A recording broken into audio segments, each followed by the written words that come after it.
আমি ছোলাটা ভিজতে দিয়েছিলাম আর সকালবেলায় এখন আমি খুব ভালোভাবে ছোলাটা ধুয়ে নিলাম। গ্যাসটা ধরিয়ে দিয়েছি, এবার প্রেসার কুকারে আমি ছোলা আর বাদামটা দিয়ে নিলাম। ছোলার সঙ্গে আমি দুটো ছোট সাইজের আলুও দিয়ে দিলাম। এবার আমি 2 সিটি মেরে নেব।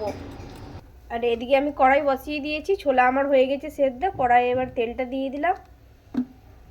আর এদিকে দেখো চিনি, গরম মশলা, তেজপাতা, পেঁয়াজ আর একটা ছোট্ট সাইজের টমেটো আমি কুচিয়ে রেখে দিয়েছি। তেলটা গরম হয়ে গেলেই আমি এবার ছেড়ে দেবো এগুলো।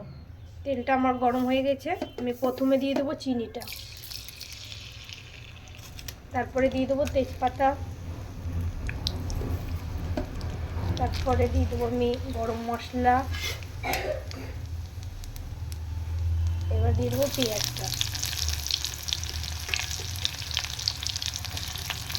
আর এখানে আমি মশলাটা করে রেখেছি গোলমরিচ, জিরে, আদা, রসুন, কাঁচা লঙ্কা দিয়ে একটা পেস্ট করে রেখেছি।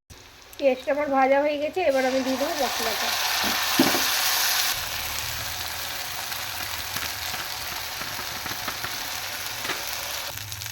মশলাটা কষানো হয়ে গেছে, এবার পরিমাণ মতো লবণটা দিয়ে দিলাম। এবার আমি দিয়ে দেবো টমেটো কুচিটা।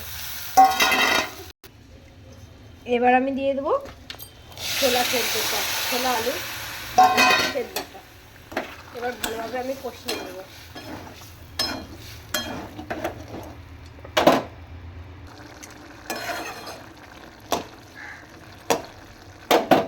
আর এদিকে হয়ে গেছে আমার ঘুগনি রেডি। আর এই সাইডে হচ্ছে দেখো গরম গরম রুটি,